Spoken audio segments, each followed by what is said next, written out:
I've been playing games for longer than I can remember. When I was 5 years old, I got my first console, the Nintendo DS, with LEGO Star Wars: The Complete Saga and My Sims Kingdom as my first games, and ever since, gaming has been a core part of my life. So when I started making games, I didn't realise just how much that would change the way I play them, and the way I consume gaming media as a whole. But before we get into that, I want to tell you about my upcoming Steam release, Timeless Reign. Timeless Reign is a Metroidvania in which you must manipulate time while you traverse through these lands in hopes of reaching a mystical being at the end, which can grant you power.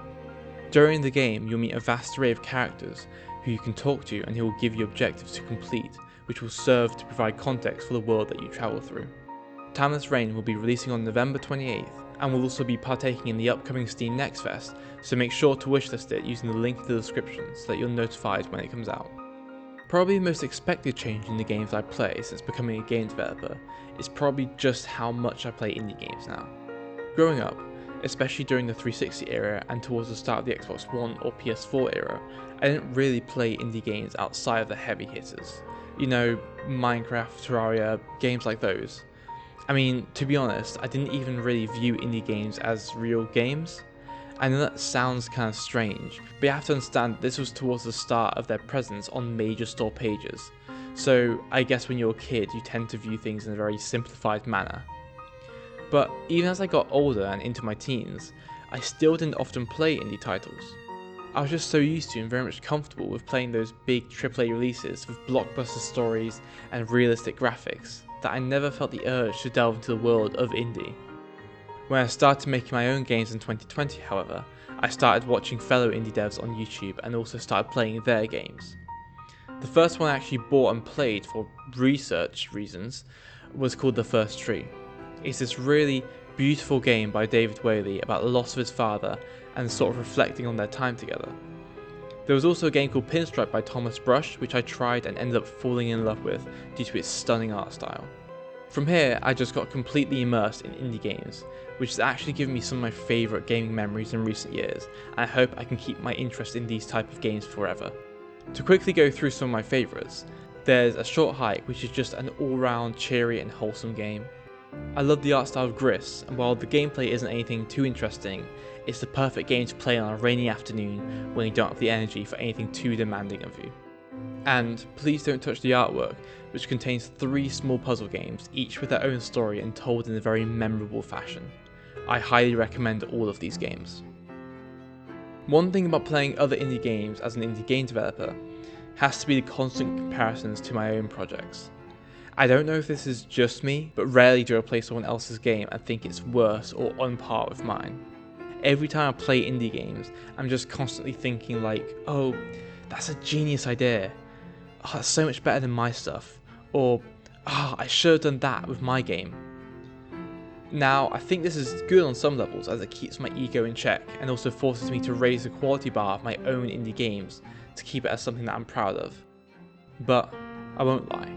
There is a part of me that hopes I'm just being too critical of my own projects to see what they do well or even better than other indie games I'm playing. I don't know, maybe this is a universal thing? I'd love to hear if you guys have felt this too with your own stuff.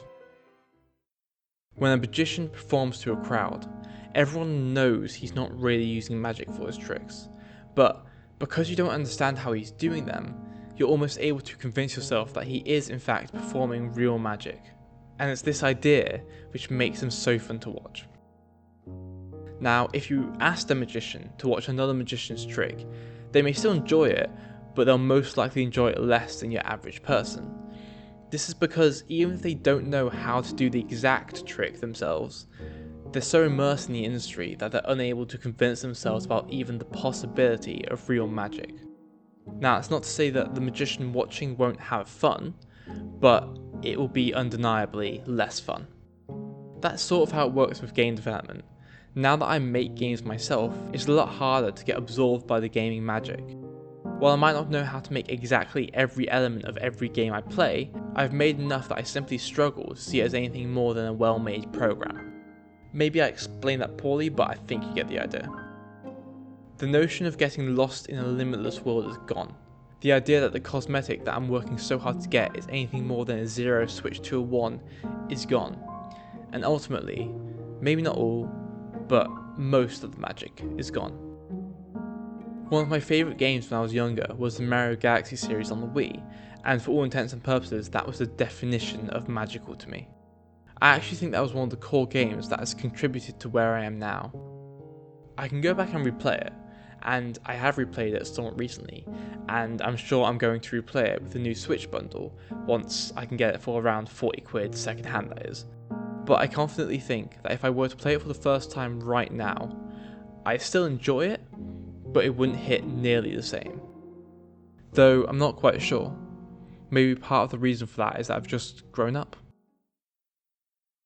I've been making games for 5 years now, and I'm about to release my 15th one, which is Timeless Reign.